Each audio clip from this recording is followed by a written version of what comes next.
Bon dia, benvinguts, bienvenidos un cop més a les sessions d'Industri. Avui dediquem a un dels plans estratègics de gairebé qualsevol institució dins de l'audiovisual, que és precisament la sostenibilitat. Des dels festivals de cinema, que també fa 4 dies vam anunciar en ProFestival, és la creació d'una guia de sostenibilitat dedicada a aquest tipus d'esdeveniments, però que els pioners han estat, sens dubte, els rodatges. Per tant, hem d'aprendre molt del camí que comenceu i que afecta no només a pensar en verd en la majoria dels processos, residus, etc., sinó que també té unes dimensions socials i culturals i de consideració de l'entorn en el qual es desenvolupen aquestes activitats, que és molt interessant i que moltes vegades no ens plantegem i que amb pocs gestos ho podem aconseguir. Moltes gràcies, Mònica, moltes gràcies, Miquel i Luz, per estar aquí acompanyant-nos i moltes gràcies a vosaltres per ser aquí. 3 anys després de la primera jornada que vam fer sobre sostenibilitat des de la Film Commission, en col·laboració amb l'SDE, el 2018 la Luz Molina ja ens va acompanyar per parlar del mateix tema que parlarem avui, però aquesta vegada ja tenim una cosa concreta, una guia damunt la taula. Deixeu-me que faci una breu presentació de les persones que ens acompanyaran aquí i també online i després entrarem en més detall de la guia. Per presentar la guia de criteris de sostenibilitat en les filmacions i els rodatges ens acompanya Miquel Quaranta, el director de l'ISEC, que ens explicarà una mica la postura de l'ISEC davant tots els temes de la sostenibilitat. Tenim també la Luz Molina, de ProMàlaga, que és la institució dins d'Espanya que participa en el projecte d'Interreg Green Screen, des del qual s'ha treballat una calculadora específica per al mitjà audiovisual, una calculadora de petjada de carboni, Eureka, ara Luz ens ho explicarà, i Alberto Batocchi, que no sé si ens veu o no ens veu. Nos ves, Alberto? Bon dia a tots. Ens explicarà una mica com funciona, després que jo us doni aquesta mirada de per què hi és i per què ens interessa tant vincular-nos amb el que està passant arreu d'Europa. Breu introducció i endavant, Miquel. A veure, és que parlar de sostenibilitat avui ja hauria d'estar a l'ordre del dia de qualsevol projecte cultural, audiovisual, industrial, de qualsevol àmbit, de la creació, de la producció, de la distribució. Hi ha polítiques impulsades per la Unió Europea, pel govern espanyol. El govern de la Generalitat impulsa també l'eix verd dins d'un dels seus objectius específics de govern. Els fons Next Generation tenen una mirada profundament transformadora en matèria de sostenibilitat i això no és nou a casa nostra, a l'ISEC, ja és una cosa de la que en vam començar a parlar fa temps. El 2020 vàrem fer un estudi que el vàrem fer conjuntament amb el Conca, en el que fèiem una mica una radiografia de quin era l'estat de revista de les indústries culturals del nostre país per seguidament intentar actuar en conseqüència. En aquest context, des de l'ISEC, des de l'àrea de desenvolupament empresarial de l'ISEC, s'està treballant ja en un pla estratègic vinculat a la sostenibilitat en el camp de les empreses culturals. Serà un paraigua que volem que afecti a totes les potes, a tots els àmbits de l'ISEC, a totes les àrees que té l'ISEC i a totes les baules de la cadena de valor de cadascun dels sectors. Dèiem de la creació, la producció, la distribució, etc. Per fer això estem, com dèiem, dissenyant el pla.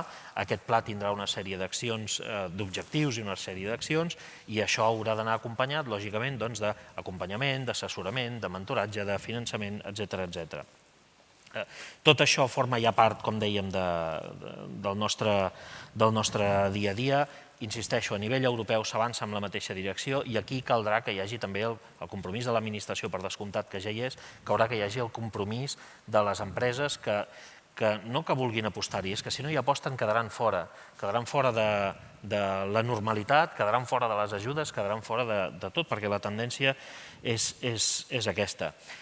Això ens planteja diversos reptes i que hem d'entomar. Per això deia, tenim un full de ruta que estem acabant de treballar, reptes vinculats a la informació. Hem de saber quina és la petjada de carboni que genera cadascuna de les activitats i saber-ho després interpretar per saber-ho modular i obrir les aixetes en una banda o en una altra.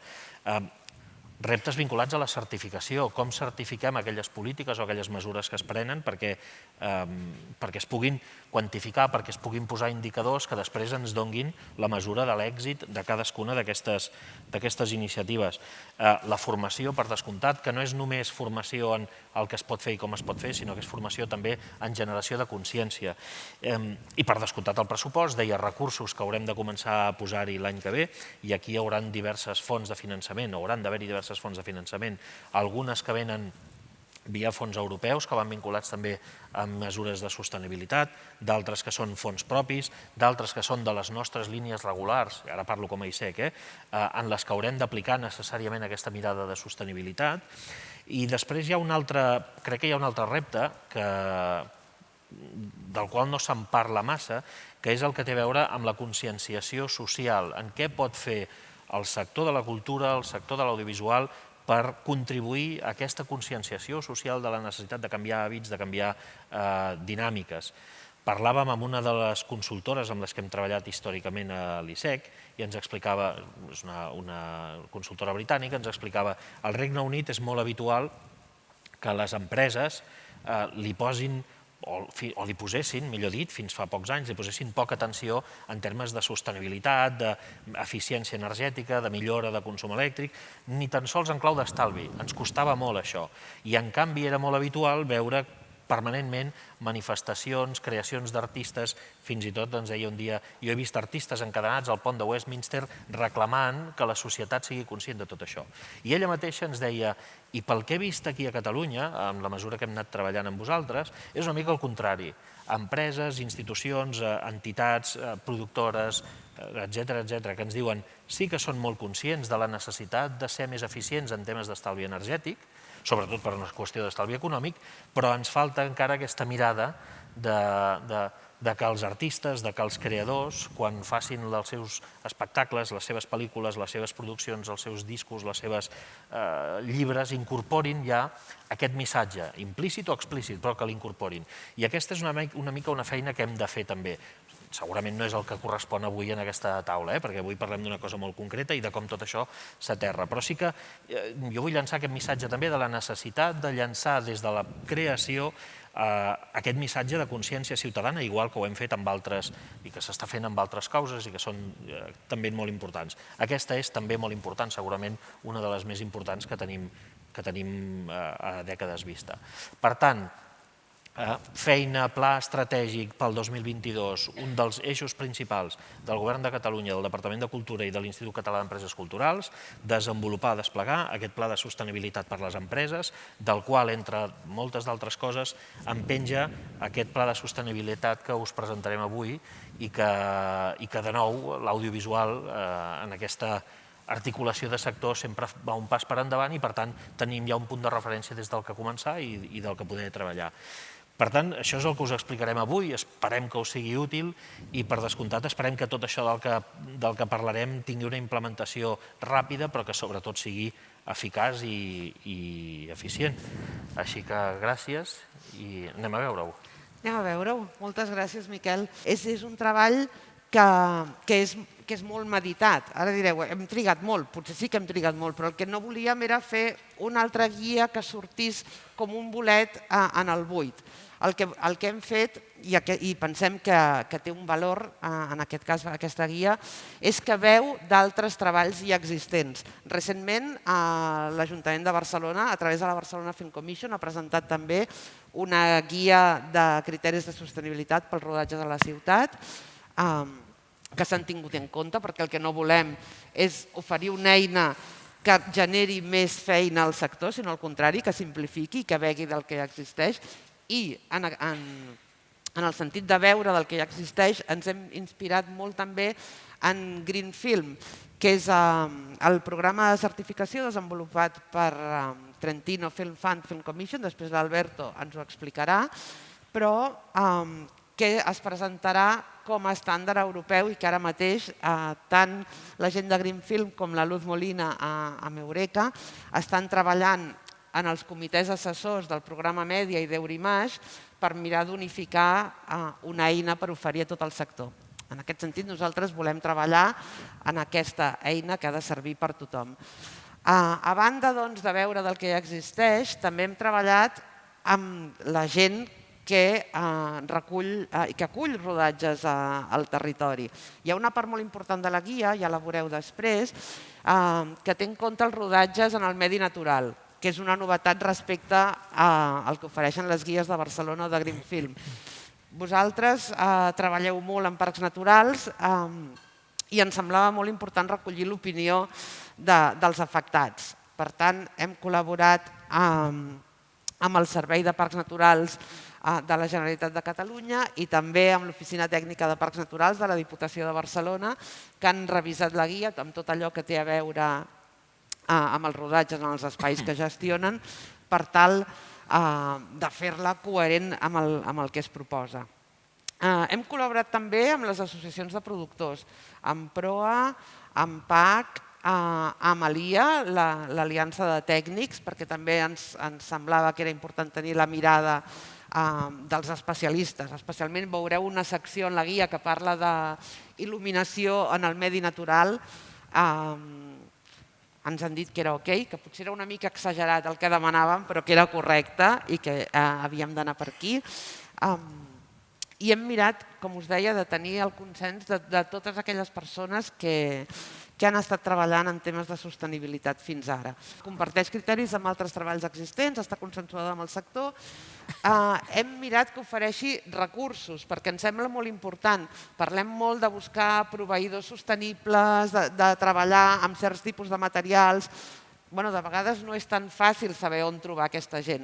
Allà on ens ha estat possible hem posat tots els enllaços on identificar aquests proveïdors i us anunciem també que des de la pàgina web que compartim amb la Barcelona Film Commission estem treballant en una millora perquè cadascuna de les empreses que està inscrita en el nostre directori pugui a partir d'ara afegir un camp dient si ofereix o no un servei o un producte sostenible, de manera que tothom que treballi a Catalunya pugui filtrar les empreses del directori amb aquest filtre de sostenibilitat, que això ens sembla essencial.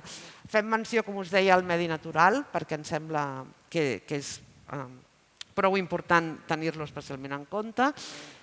Ofereix també unes propostes d'adaptació a nivell local. Tenim una secció que es diu pels municipis, ara no recordo el títol exacte, però d'alguna manera el que inclou aquesta secció és una sèrie de recomanacions perquè a nivell municipal tothom pugui mirar a casa seva i veure quins recursos pot endreçar i organitzar per oferir al sector. De manera que quan diem és molt més sostenible fer un càtering a nivell local o contractar un restaurant, doncs el municipi pugui oferir-ho.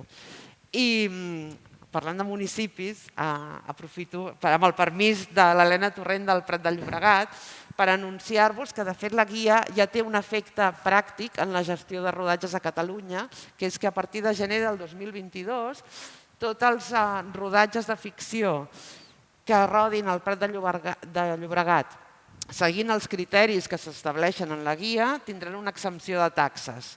Per tant, abans pràcticament de sortir del forn ja tenim l'alegria de dir que tenim un efecte pràctic de seguir les recomanacions de sostenibilitat. Finalment, la guia té un checklist perquè tot el que expliquem en les 20 pàgines de guia es pugui seguir de manera ràpida i des de la productora, des de l'oficina, puguis dir això, ho he fet, no ho he fet, ho tinc o no ho tinc. I aquest checklist incorpora la possibilitat de comparar quines d'aquestes mesures de sostenibilitat que nosaltres estem adoptant són equivalents a la certificació de Greenfilm, la que es proposa com a certificació europea. De manera que si estem treballant en una coproducció internacional i amb Itàlia, per exemple, que ara Greenfilm és l'estàndard a Itàlia, doncs sabríem que complim amb els estàndards italians de certificació i els nostres, perquè el que volem és que sigui això, una eina fàcil i que no generi més feina, sinó al contrari, que ho simplifiqui. Passaré una miqueta ràpid per cadascun dels punts, perquè ja ho veureu, però només per ensenyar-vos que al final la guia recull moltes coses que d'una banda ja s'estan fent, que d'una altra banda són molt de sentit comú i que no són difícils. hem començat la guia amb una primera secció d'estalvi energètic i reducció d'emissions. Aquí és on la Luz ens explicarà d'aquí una estona el que pot fer la calculadora Eureka per vosaltres. Eureka va néixer com una calculadora de petjada de carboni, tot i que ara em sembla que ja és mucho más, ¿no, Luz? Ha avançado un poquito más. Però en tot cas, és una eina útil per saber què vol dir el nostre rodatge, quin impacte té en el medi. Aquesta secció ens fa pensar en quanta energia consumim, de quin tipus és, quins grups electrògens hauríem de fer servir i després ofereix recursos, això que dèiem, per compensar les emissions. De vegades tu no pots evitar emetre el que emets, és així, la teva activitat ho necessita, però sí que pots compensar-ho. Existeixen diversos programes de compensació d'emissions, a Catalunya també n'hi ha, trobareu a la guia el recurs allà on podeu fer-ho. Parlem també de la mobilitat, que no és només, tot i que també fer servir cotxes zero o eco, és també pensar en com organitzem els transports d'un rodatge. Quin tipus de vehicles fem servir? Cal sempre un cotxe? Això ho podríem fer amb bici, amb patinet elèctric, que jo no seria la defensora, però es podria fer. La gent pot anar al rodatge en autobús? Tota aquesta mirada, aquesta reflexió sobre com ens movem, també donem pistes perquè es pugui gestionar des de producció. La següent, que no me'n recordo de memòria, si no em passes la pantalla, aquí. Consums de materials i generació de residus. Es parla molt del departament d'art, però també en altres departaments. Pensar en la reutilització de materials, per exemple. Sempre les R's, reutilitzar, reciclar, reduir. Doncs, si no podem evitar fer servir, necessitem aquells materials, doncs reutilitzem-nos. Podem identificar a través dels municipis alguna entitat que vulgui allò que nosaltres ja no necessitem del nostre rodatge? La recollida selectiva. Això, em direu, però si això no és cap notícia, efectivament no és cap notícia, però encara després la gent ens explica, sí, al set jo poso el meu cubell de paper i el meu cubell de plàstic i trobo els folis barrejats amb les ampolles. Doncs prendre consciència, saber, tenir molt clar que una cosa tan senzilla com aquesta ajuda a reduir aquesta petjada. Maquillatge i cosmètics naturals, materials sostenibles. Servei d'àpats. El càtering sabeu que és la gran estrella de la sostenibilitat. És un camp on podem córrer. A banda del que dèiem, de contractar el càtering a nivell local i de pas generar economia allà on rodem, es poden tenir altres coses en compte, com quins productes fem servir, de proximitat, de temporada, agricultura ecològica, comerç just, pensar una mica amb el menjar que estem servint. Oferir menjar al detall en comptes d'individual. És veritat que durant el Covid entenem que això s'ha complicat, però esperem que ja estem quasi sense restriccions, no? Esperem que aviat puguem posar allà un bol amb magdalenes i que tothom pugui agafar la seva en comptes de la magdalena embolicada en plàstic. Magdalena no és sostenible. Bueno, si és de forn, sí. Si l'ha fet el forner del poble, sí. S'ha de pensar això. Una poma. Una poma. Que el material que fem servir pel càtering sigui reutilitzable en comptes de gots i plats de paper que siguin de porcellana. Si no pot ser, que siguin de paper i que no siguin de plàstic. Recollida selectiva també. Vigilar amb el malbaratament d'aliments. Ja us he de dir que jo no soc experta en càtering, però estic fascinada d'un enllaç que oferim en la guia, queda malament que ho digui jo, però és que hi ha una pàgina de la Generalitat amb tot de recursos en relació al malbaratament alimentari, tot de coses que es poden fer, que és fascinant. El soroll, una cosa molt clara, que tothom sàpiga allà on roda quin és el límit i no sobrepassar, no fer contaminació acústica. Gestió d'aigües residuals, lavabos de baix impacte ambiental. Us he de dir que no és fàcil això, perquè vaig fer la cerca, anem a veure els policlins, que per cert han tancat, he vist, ara hi ha unes altres marques, Policlin està en quiebre. No pots identificar els lloguers de lavabos encara quins són sostenibles. Bé, està bé que si nosaltres com a clients anem a un proveïdor i li diem necessitem un lavabo sostenible, ho comencin a pensar. Al final, si hi ha la demanda, potser generarem l'oferta. Per tant, ho apuntem.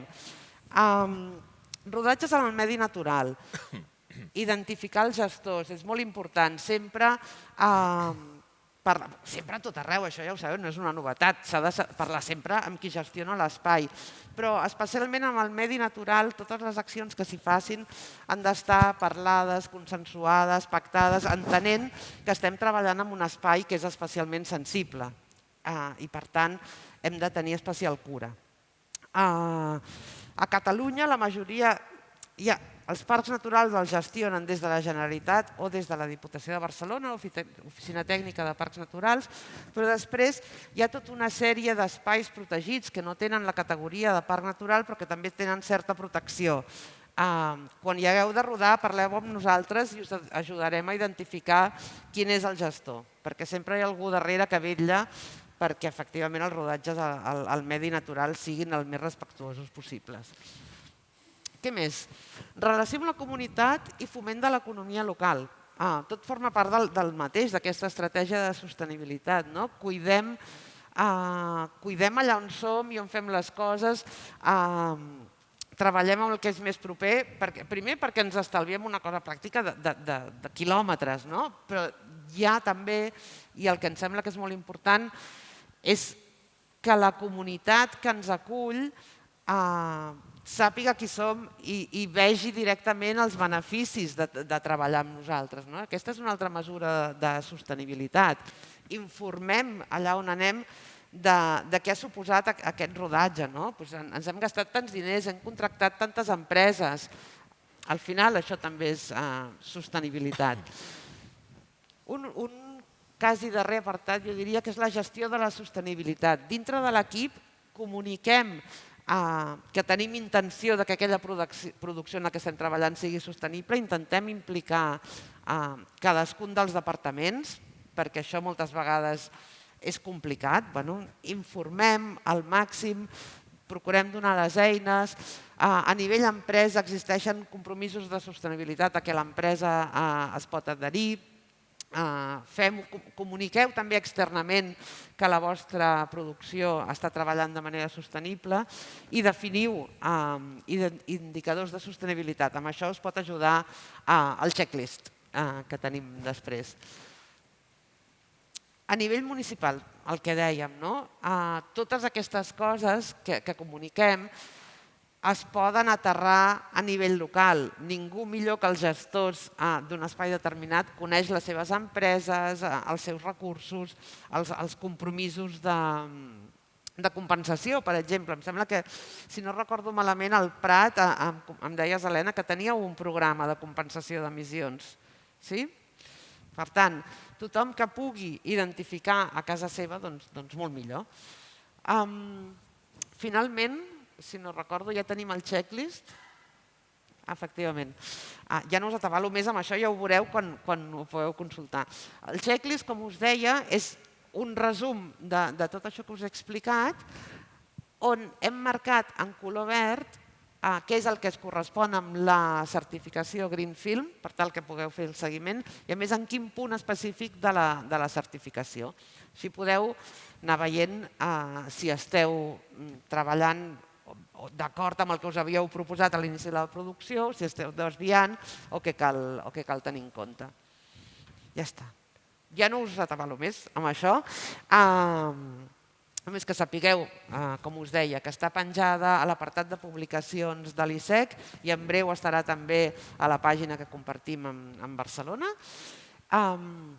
I ara volia donar la paraula a la Luz Molina, que porta tant de temps treballant en temes de sostenibilitat, que està darrere del projecte projecte Eureka, de calculadora europea, i que ens explicarà una mica la dimensió a nivell europeu de tota la feina que està fent. Muchas gracias, Carlota. Muchas gracias, Miguel. Bueno, yo lo primero que querría es agradeceros la invitación, la oportunidad de estar aquí hoy. Estoy súper contenta de ver a tanta gente sentada aquí, sobre todo que algunos estéis tomando incluso notas, lo cual me parece algo especialmente positivo. Bueno, lo que Carlota nos acaba de explicar ha sido el resultado de muchos años de trabajo. Es curioso porque, coincidente con el Festival de Sitges, pero justamente hace 3 años, Carlota organizó la primera jornada relacionada con el tema de sostenibilidad aquí en Cataluña y yo tuve también el placer de participar presentando el proyecto europeo Green Screen. Yo vengo de Málaga, de una empresa del Ayuntamiento de Málaga, y nosotros en el año 2017 comenzamos esta andadura en el audiovisual sostenible con la suerte de poder ser el socio español en este proyecto europeo que ha mencionado Carlota, que se llama Green Screen. Este proyecto europeo conectaba 8 regiones a lo largo de toda Europa y tenía la ambición de, en estos 5 años en los que duraba el proyecto termina ahora en diciembre del 2021, de compartir y colaborar conjuntamente. En estos proyectos europeos siempre hay algunos socios que son más expertos en la temática. En el caso de este proyecto concreto eran la región de Flandes, Francia y el Reino Unido, la Phil London. Y ellos se supone que eran los encargados de enseñarnos al resto de regiones, que estábamos un poco más en cola, cómo hacer esto del audiovisual sostenible. Estamos hablando del año 2017, en el que en España en general hablar sobre sostenibilidad audiovisual era un poco ciencia ficción. Y bueno, a mí me alegra mucho que estemos aquí hoy en octubre del 2021 y esto sea ya una realidad. En la evolución que ha sufrido esto, bueno, pues nosotros desde ProMálaga, desde la empresa donde yo trabajo, lo que intentamos hacer fue reutilizar todos esos recursos que otros socios europeos ya habían puesto en marcha y adaptarlos a la realidad de España, ¿no? Para ello, nosotros también en su momento adaptamos una guía de rodaje sostenible y también adaptamos una calculadora que tenía el socio belga que hacía el cálculo de la huella de carbono. Lo que nosotros planteamos era hacer la vinculación con el presupuesto que tiene producción, de tal manera que fuésemos capaces de transformar euros en CO2. Ciertamente el resultado que salía era una huella un poco a grandes números y después el funcionamiento de la calculadora necesitaba que fueses depurando con una serie de información adicional. Esto nos pareció muy interesante. Inicialmente creíamos que habíamos hecho un estupendo trabajo, pero hubo un acontecimiento que nos puso de manifiesto que esa calculadora que nosotros habíamos adaptado para España no era suficiente. Como os he comentado, en este proyecto europeo había varios socios. De hecho, varios de ellos ya tenían calculadoras de carbono. Entonces hicimos el experimento de coger un proyecto audiovisual y hacer el cálculo de la huella de carbono en la calculadora española, la calculadora belga y la calculadora francesa. ¿Y cuál fue la sorpresa que nos llevamos? Que el resultado que arrojaban las calculadoras era muy distinto teniendo en consideración las diferentes calculadoras. Esto nos llevó a concluir que estábamos mandándole un mensaje confuso a la industria, porque al final daba la sensación que depende de con qué hicieses el cálculo, el resultado de tu producción era distinto, cosa que no tiene ningún sentido, porque el impacto medioambiental de la producción es uno, da igual la herramienta que utilices para medirlo, y nos llevó a concluir que era necesario que se desarrollase una herramienta que fuese en base a unos parámetros unificados en toda Europa. De tal manera que, por un lado, facilitabas la posibilidad de hacer producciones internacionales en las que se interviniesen en varios países, pudiendo utilizar una única herramienta, y por otro lado, te daba la posibilidad de tener una base de datos de proyectos muy potentes que podían ser comparados a lo largo de Europa. Bueno, propusimos el proyecto Europa y nos lo aprobaron. Empezamos a trabajar en el principio del año 2020 y, sorpresa, sorpresa, spoiler, llegó el COVID.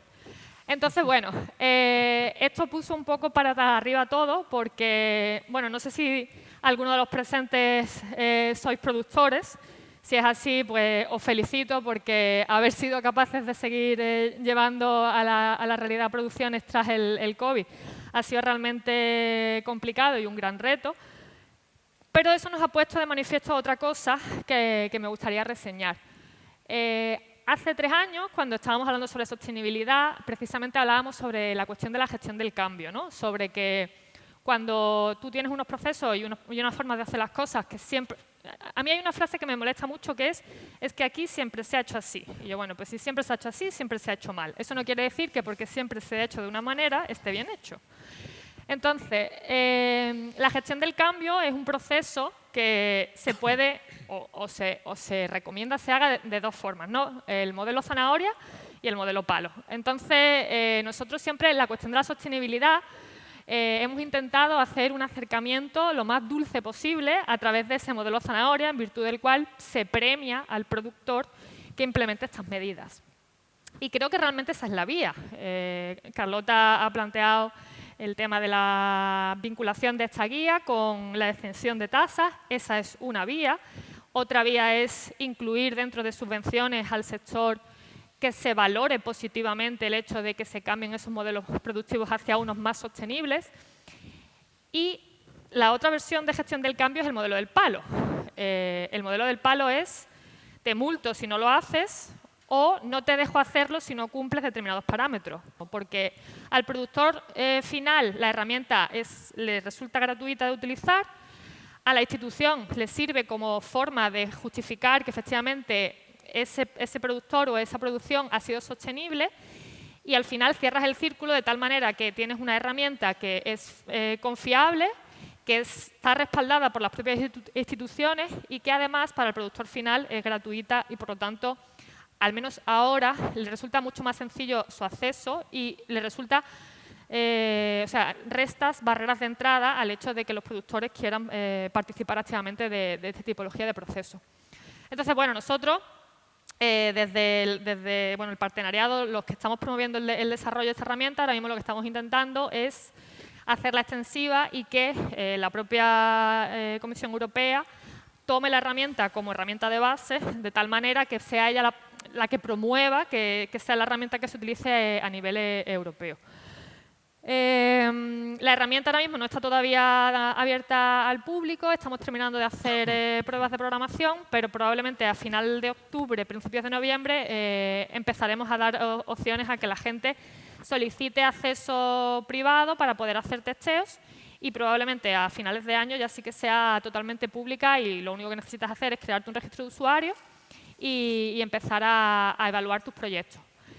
La herramienta se basa en la máxima de que aquello que no se mide no se puede mejorar y, sobre todo, es una brújula muy importante porque hoy en día no tanto, pero hace unos años cuando se hablaba con la industria audiovisual y se le decía sois una industria que tiene un alto impacto medioambiental, pues muchas veces los productores se echaban la mano a la cabeza diciendo bueno, pero nosotros no contaminamos tanto, no somos una industria cementera o una industria química, no lo sois, pero la industria audiovisual, y por eso muchas veces, yo siempre hablo de las especialidades del sector, sois una industria con mucha potencia. Potencia no solamente en el impacto medioambiental, que también, pero sobre todo en el impacto de comunicación. El audiovisual tiene un potencial enorme a la hora de transmitir mensajes y lo que no tiene sentido es que de la cámara hacia adelante se transmita un mensaje y de la cámara hacia atrás no. Porque ahí se está generando una enorme incongruencia y una desconexión entre el contenido y el resultado final del proyecto y cómo se ha llevado el proceso que ha dado lugar a ese resultado. Entonces, bueno, nuestra intención, y eso es lo que pretendemos, es que la vida de los productores sea más fácil, más sencilla y, sobre todo, que la industria se replantee que hay cosas que se pueden cambiar. De hecho, vuelvo a repetir que el tema del coronavirus nos lo ha puesto de manifiesto y que creo que existe actualmente, tanto por parte de las instituciones como por parte de la industria, un deseo enorme de que esto sea nuestra realidad. Y al final, bueno, pues existe una concurrencia de culpa entre todos sobre la obligación de cuidar este planeta, porque solo tenemos uno. Y a mí siempre me gusta recordar la frase de que el planeta no es una herencia de nuestros padres, sino que es un préstamo de nuestros hijos. Así que más nos vale ir cambiando el chip y sesiones como estas pues realmente nos hacen a todos replantearnos que este es el único camino posible al futuro. Trobareu a la guia, al primer punt, l'enllaç a eureka.eu, si no m'equivoco. Eurekafilm. Eurekafilm.eu, que és la pàgina on estarà allotjada la calculadora, a partir de la qual podreu contactar, entenc jo, podran contactar con vosotros directamente quien quiera entrar en la fase de pruebas. Estupendo. Gràcies, Luz. Pues, donaríem pas a l'Alberto Batocchi, de Greenfilm. Ciao, Alberto, que està amb nosaltres des de Roma, al Mia Market, i ha buscat un forat per explicar-nos com funciona l'eina que han desenvolupat, Greenfilm. Okay, thank you very much, Carlota, and I'm really sorry if I'm going to give this presentation in English. I hope you will understand me. Feel free to put questions in Spanish, if you will. I do speak Spanish, and I understand also Catalan. It was very interesting and nice to follow the presentations that the other panelists gave so far. And I'm very, very happy to be at Sitges and talk about our experience with Greenfilm. And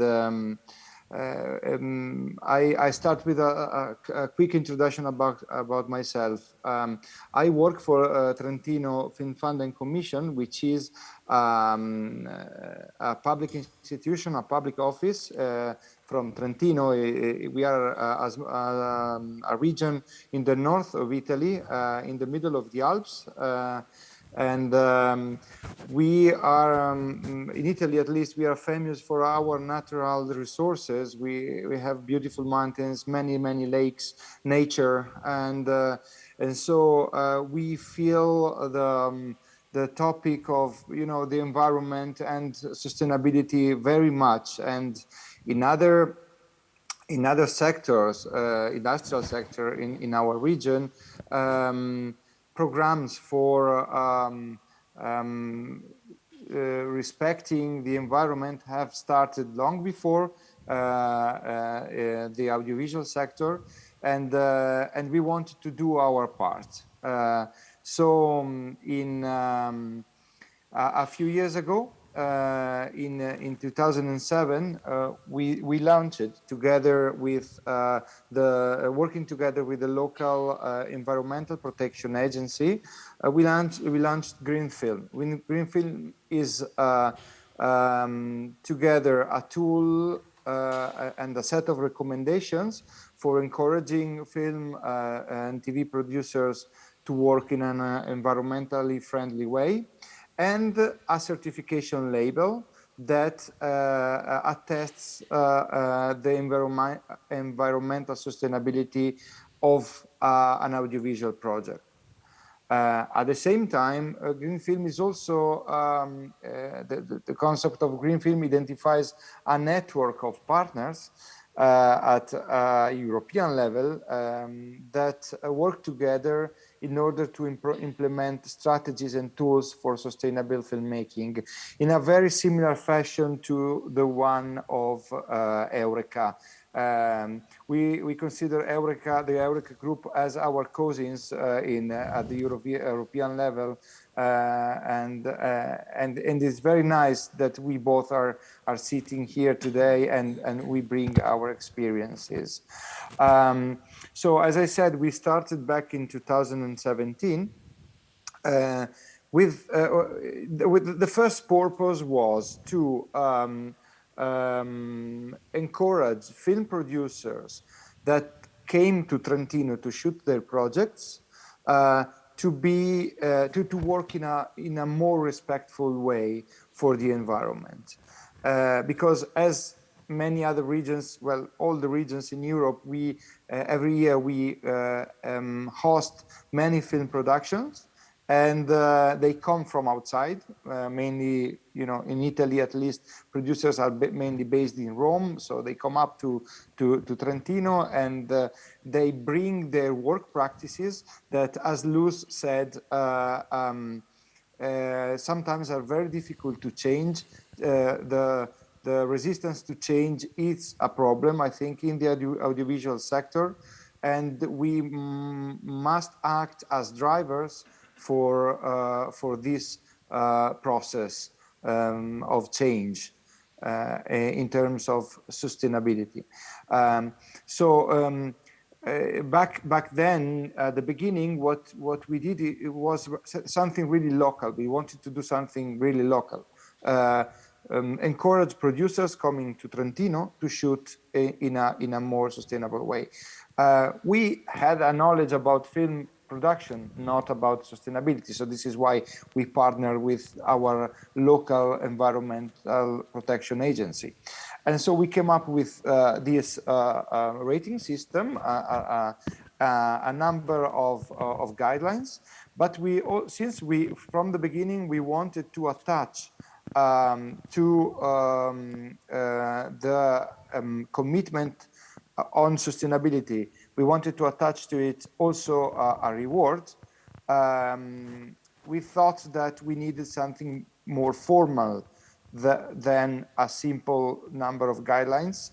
And we from the beginning, we started with a certification that was based on an evaluation conducted by a third party, an independent party. Since money is involved, we felt the need to have this formal certification process from the start. So at the beginning, we were a bit uncertain about how things would go because, I repeat it, as Luz said, it's difficult to convince producers sometimes to change their habits. But the good surprise was that from the very beginning, from the first call of our film fund, in which we proposed on a voluntary basis to producers the application of the Green Film Protocol, the 50% of producers accepted this challenge and applied for the Green Film. Some of them, of course, were attracted by the economic incentives. Other producers were really happy to be involved from the beginning in this new in this Green New Deal, so to say, but it was a very good result, and this percentage grew call after call, and now we have like a rate about 100%. So everyone who is applying to our film fund is also applying to Green Film. But from the very beginning, we saw that there was a problem. Problem is, while we were very happy in certifying and boosting sustainability in our region, almost almost every project that came here to Trentino was also shot somewhere else. So we are talking about co-productions. Many of them are international co-productions. So a tool that was valid and attached only to a specific territory was not the right way. So we decided to modify and revise the rating system in a way that it could be used everywhere in Europe, everywhere in the world, basically. And because, for example, we had some of the elements of the guides. You have to imagine our rating system very similar to the guide that Carlota described a few minutes ago. So the tool is basically very similar. So some of the points were very well connected to our territory. For example, catering, we had one point that said we were encouraging producers to organize lunch breaks in locally certified restaurants, because we have a particular certification for ecological restaurants here in Trentino, and but of course that could not be applied elsewhere. So we modified this criterion, and so on and so forth. So in 2019 we launched the revised version of Green Film. and this new version was ready to be applied everywhere.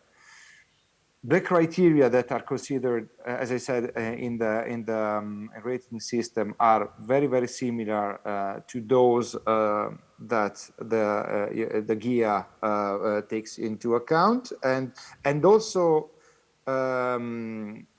the same criteria that Eureka takes into account. So here we are trying to be all of us on the same boat with the same principles, and I'm very happy to see that with different approaches we are heading to the same goal, and we are sharing the same principles.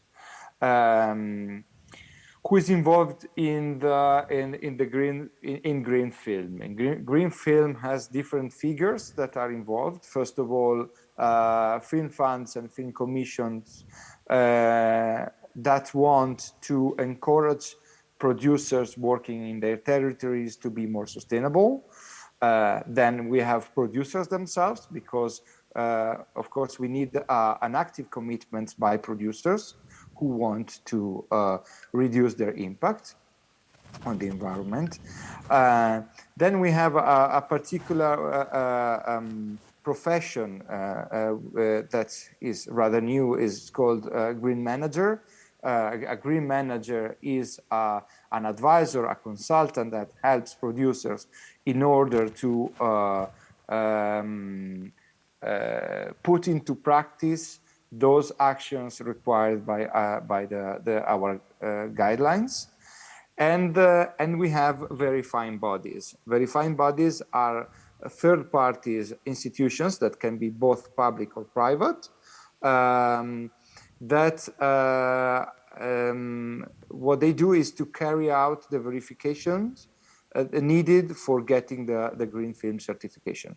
As I said, verifying bodies are independent, third party, meaning that this is something that is very, very important for us,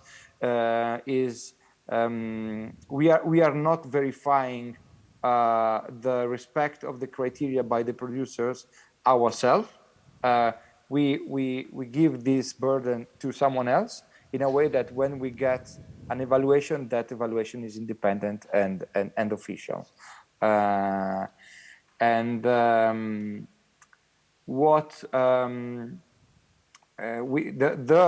use of green film has since 2019 has started to spread in Italy and in Europe.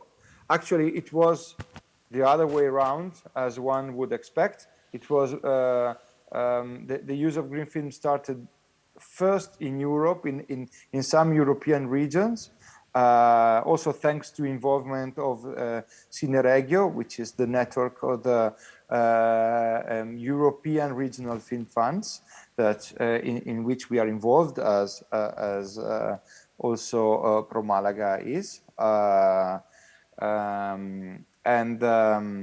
So we started to export this model because other regions in Europe wanted to do the same, and we did not impose the use of green film in the same way we do, because what we decided to do from the beginning, it was to attach economic incentives to the use of green film. We gave freedom to other film commissions and film funds, because every territory has its peculiarities, its needs, and we also wanted to share. Well, our tool is being shared for free. We wanted to maximize the diffusion of it, because we believe that if producers find the same tool everywhere, at least in Europe, it will be very beneficial for producers themselves, because if they want to certify sustainability for a project, let's say that it's like Italian, Spanish co-production, producers know that they will find in both countries the same tool with the same rules, well known by the film commissions and funds of the two countries, and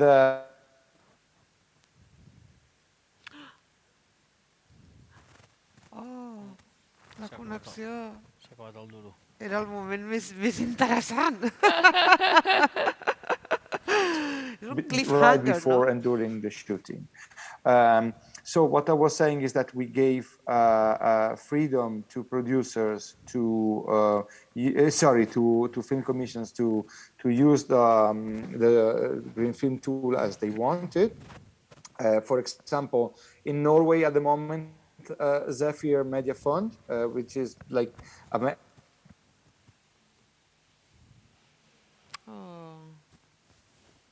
as a reference for a mandatory sustainability plan they require to producers to present before getting funding. Emilia-Romagna Film Commission, which is in Italy, is a central region of Italy. They introduced in their film fund, in the core of the film fund, extra scoring points to producers that commit to obtain the certification. And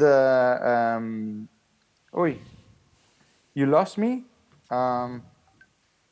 You're here now. I'm back.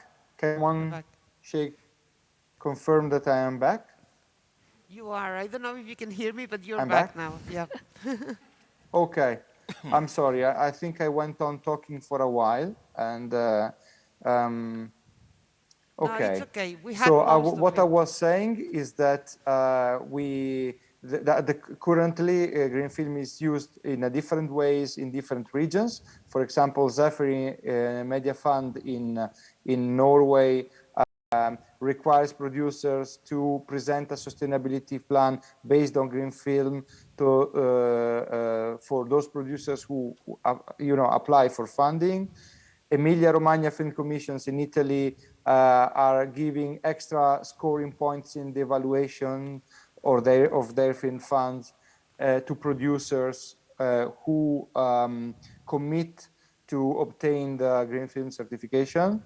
And another example is maybe the more strict I know is Wolimage in Belgium, where from this year, from 2021, the green film certification is compulsory to all producers that are asking for funding in Wallonia. And this is a very strict approach that even ourselves, who were the first, the one who invented the tool, we are not at that level yet. We are in Trentino, green film is applied on a voluntary basis still. We are very fond of some collaborations, and as I said, we are members. Trentino Film Fund and Commission is member of Cineregio. And the good news in 2019 it was that Cineregio chose green film as the common tool among its members for the certification of environmentally sustainable audiovisual projects. And at the same time, recently, Cineregio recommended green film as a common standard for certification both to Eurimage and Creative Europe and Media. And so we are very happy to be part of, to sitting at the table of these big European institutions. As I said, it looks like that our story starts in Europe for coming back to Italy later. Last year, we worked together with the General Directorate for Cinema and Audiovisual of the our Italian Ministry of Culture, and in a way to advise them for inserting sustainability among the criteria for the evaluation in the Italian National Film Fund. And also, recently, the Italian Agency for the protection of the environment, I mean, at a national level, recognized green film as the tool for the certification of audiovisual projects all over Italy. And this decision follows another decision that was taken at the Italian level by the National Associations of Film Commissions, which is called Italian Film Commissions. IFC, Italian Film Commission, decided recently also that green film has to be the common tool among the Italian regions for the certification of audiovisual projects. And as I said, we are we are active also at the European level, as Eureka is. In fact, we are sitting in many of the same tables at European level, and this is very important to be together and work together on this challenge. We are sitting at a table of Creative Europe Media, which is called Towards a Climate Neutral Audiovisual Sector. And in this table also Eureka is sitting together with other institutions, such as the EBU, so the European Broadcasters Association, and the European Audiovisual Observatory. And we are also sitting at the Sustainability Study Group of Eurimage on behalf of the Italian Ministry of Culture, because this group joins the representative of the institutions at the national level and the Italian Ministry of Culture, so the General Directorate for Cinema and Audiovisual, so to say, endorse us. We are representing Italy on their behalf. So basically, I gave you an overview of what green film is.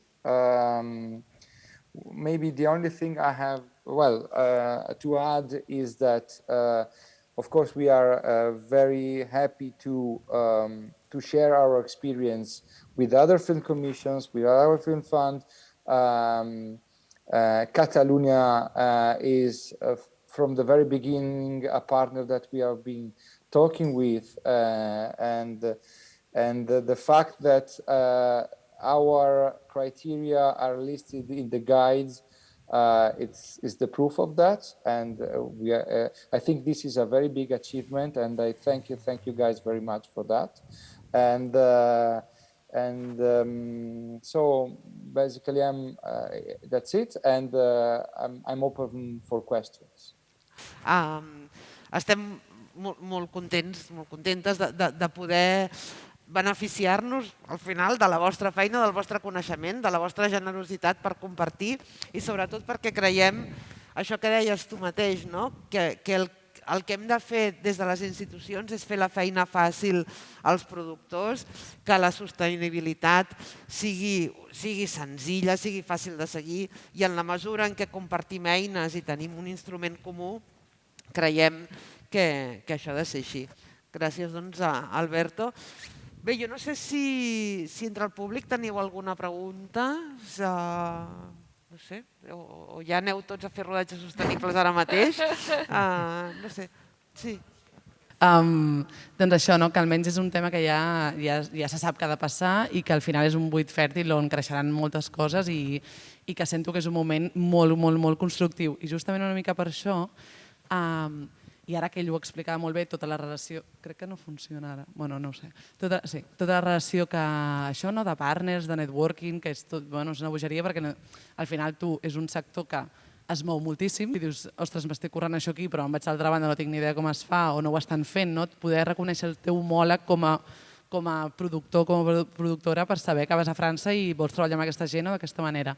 Llavors, hi ha una mica a nivell nosaltres ja d'aquí, per exemple, l'ISEC, amb l'ICA, o sigui, ja tracta de dir, vale, doncs com d'alguna manera naturalitzar les coses per tothom, com que sento que ens perdem molt en, ostres, ara m'estan demanant, per exemple, l'ICA ja està amb les generals, aquest punt tal, descriu les teves estratègies de sostenibilitat i després d'alguna manera s'haurà de justificar amb una empresa homologada que algú ha homologat. Llavors, tota aquesta incertesa que ara sento com molt que és el que s'està vivint, de dir qui m'homologa, quines són les acreditades.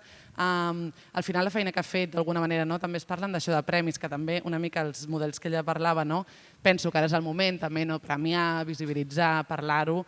I llavors això em crea cert dubte si realment hi ha una comunicació interna també o a nivell ministerial, vull dir, si després també es podria fer alguna participació com el cas d'ells, a Trentino, que diuen, ostres, representem Itàlia dins d'Eurimash, en aquestes xerrades, en aquests grups de sostenibilitat. Vull dir, si hi ha una intencionalitat potser més a nivell institucional de formar part d'això com activament, com, per exemple, jo, Luz, o sigui, el programa de Promálaga lo llevo, estaba esperando amb candeletes, com diríem aquí, el 31 de diciembre que se termine el programa, porque pensaba, ostras, es que esto va a llevar de repente una de conocimiento de todo lo que habéis estado haciendo. Yo tenía mucha, también como me cuestionaba mucho qué se estaría haciendo, que ahora lo has dicho, tipo, pues probamos con las 3 calculadoras un mismo proyecto y ¡pam!, resultados diferentes, que esto es como un poco lo que se agradece mucho que se vaya haciendo para ver pues cuál es el siguiente step, y qué podemos hacer.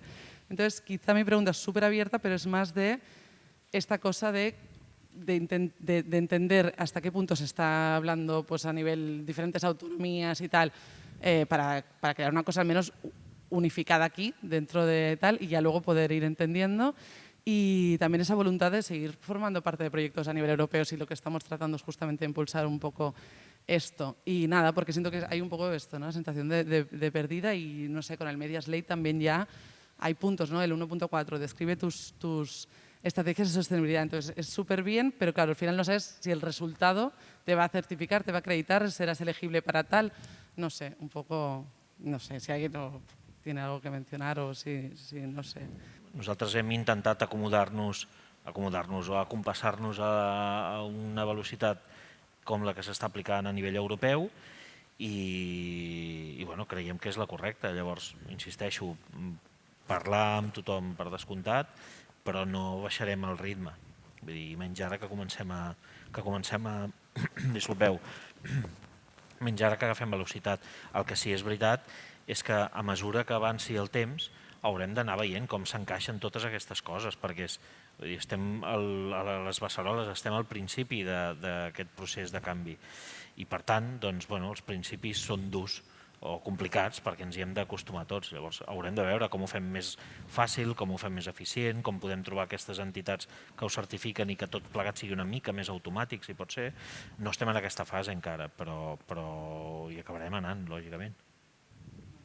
No, ja està. Moltíssimes gràcies. Només, de fet, al revés, justament penso que estar a les beceroles també d'una cosa et dona també un peu molt gran a posicionar-te i estar allà i vull dir, seguir treballant i veure què tal. Però ja està, era per saber una mica la situació actual perquè costa tant des de, saps, quan no estem en aquests fòrums, de saber una mica com va. A mí me consta que el ICA sí quiere intentar utilizar una herramienta uniformadora. Ellos también están evaluando cómo incluir como criterios de valoración para las distintas líneas de subvenciones dentro del audiovisual la sostenibilidad. Pero como tú bien has dicho, Europa Creativa Media lo ha incluido y ha sido un concepto tan ambiguo que ha generado muchísima crispación en el sector porque, muy bien, 5 puntos, exactamente por qué.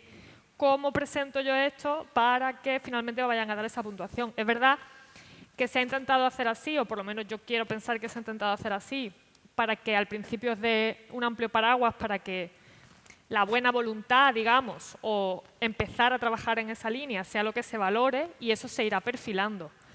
Es cierto que desde el perfil de las instituciones muchas veces nos resulta muy complicado incluir esa clase de cosas porque, como tú bien has dicho, además sumándole la dificultad del audiovisual, que es un rodaje no es una cosa que tú puedas certificar con un ISO y tú dices es siempre igual. Es un sector muy, muy peculiar.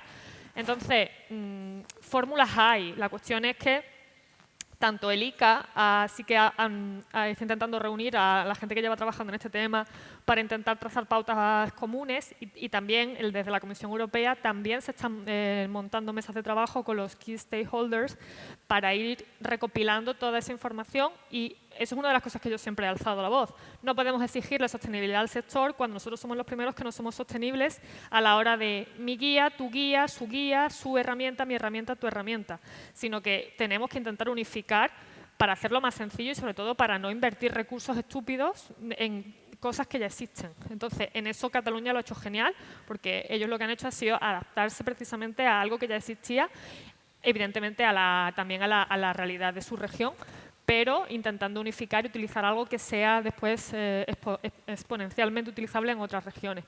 Pero vaya, la tendencia precisamente es esa, a intentar coordinarnos y colaborar conjuntamente. O sea que sí.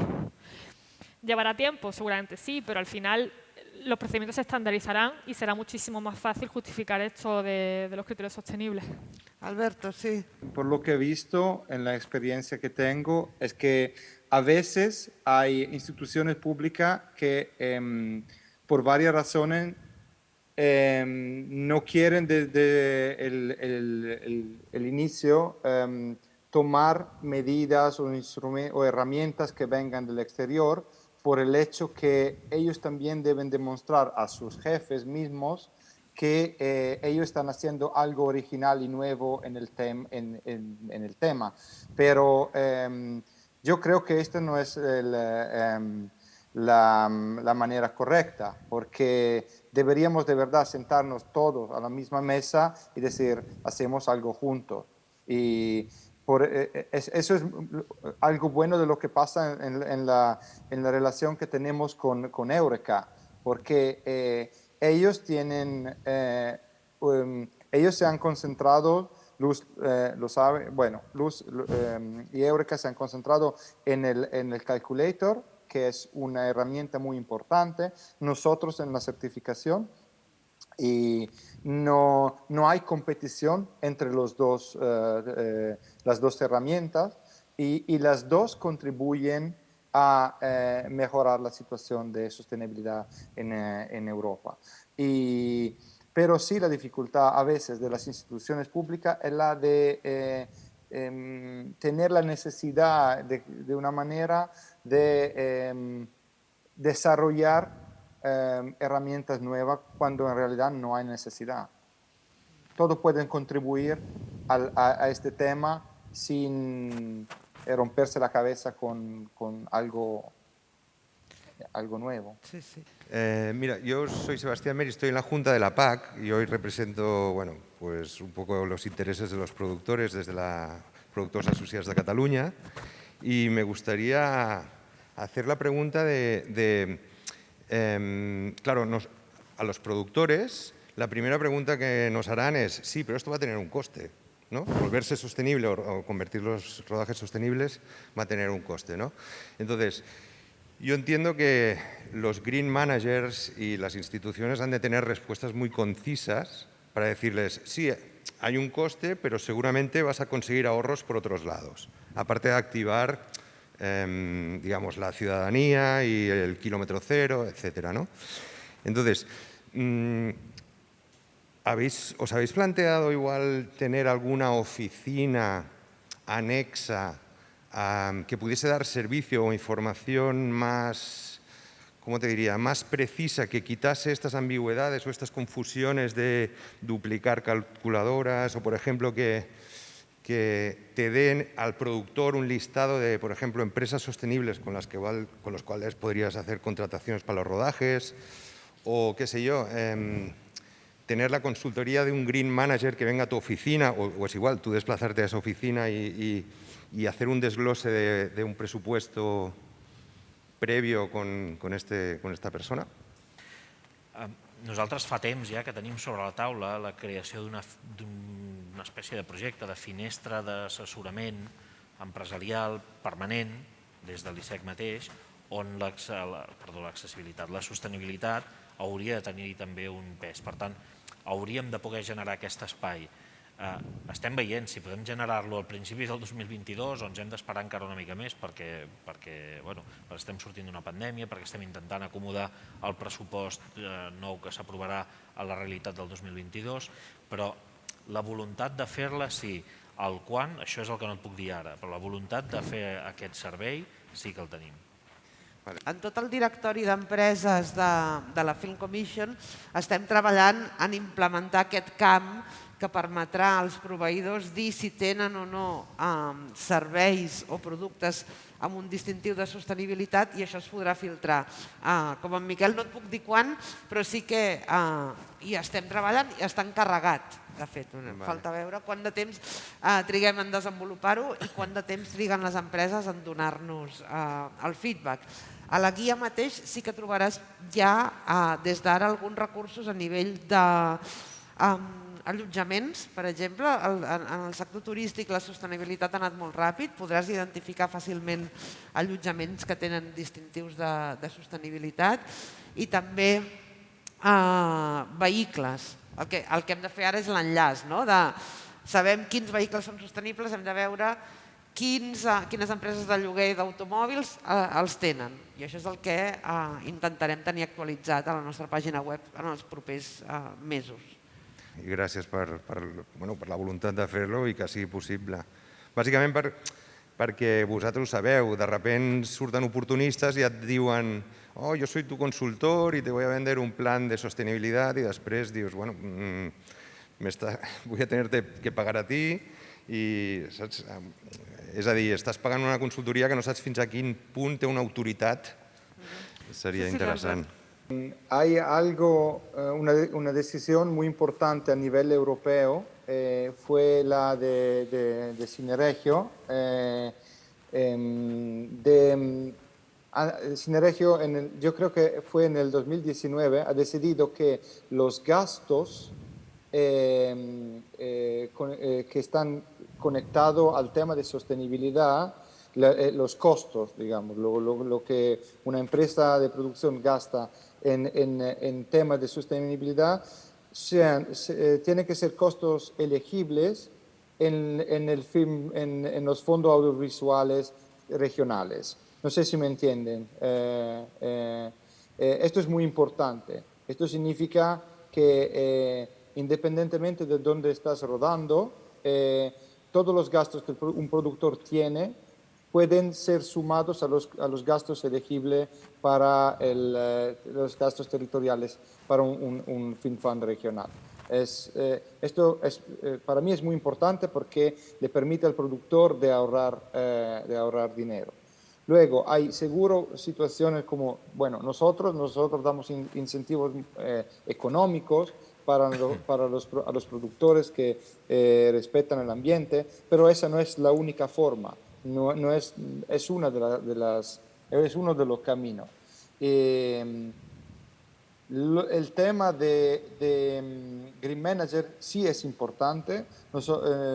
Green Film es un proyecto que requiere que hayan los Green Managers. Los Green Managers son de hecho unos consultores que ayudan al productor, van a su oficina y le explican cómo actuar el plan. Claro, los Green Managers tienen un costo, pero no es tan grande en relación con el costo total de una obra cinematográfica. Y al final, otro tema por el cual nosotros creemos que estas iniciativas tienen que partir de las instituciones públicas. Porque si las instituciones públicas como nosotros, como Cataluña, como ProMálaga, todas las instituciones públicas están involucradas, esta es una manera para mantener los gastos bajos. Por ejemplo, Cuando hablamos de verifica para la certificación de Green Film, hay territorios donde este verifying body, este ente de verifica, es una empresa pública. Ahí esa verifica no tiene costo, es que se hace de forma gratuita. Por eso le ayuda un montón a los productores a mantener los gastos bajos. Esta es la forma de trabajar que nosotros queremos compartir.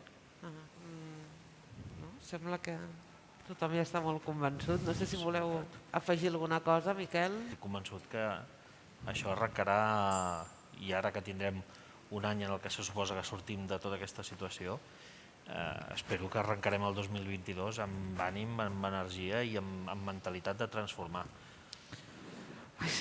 Doncs si us sembla ho deixem aquí perquè la pobra Luz l'he de fer anar a dinar molt ràpid perquè ha d'agafar el tren a Sants i aleshores, Déu-n'hi-do, la sostenibilitat en tren de Barcelona a Màlaga, atenció, Champions of Sustainability.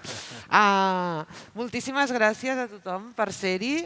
L'eina, com us dic, està a la vostra disposició ja a la pàgina de l'ISEC i en breu a la web compartida amb Barcelona Film Commission, i nosaltres hi som pel que necessiteu. Si teniu dubtes, preguntes, si no ho sabem, preguntarem als amics, que per sort ens agrada sentir-nos una mica també cosins, ¿no?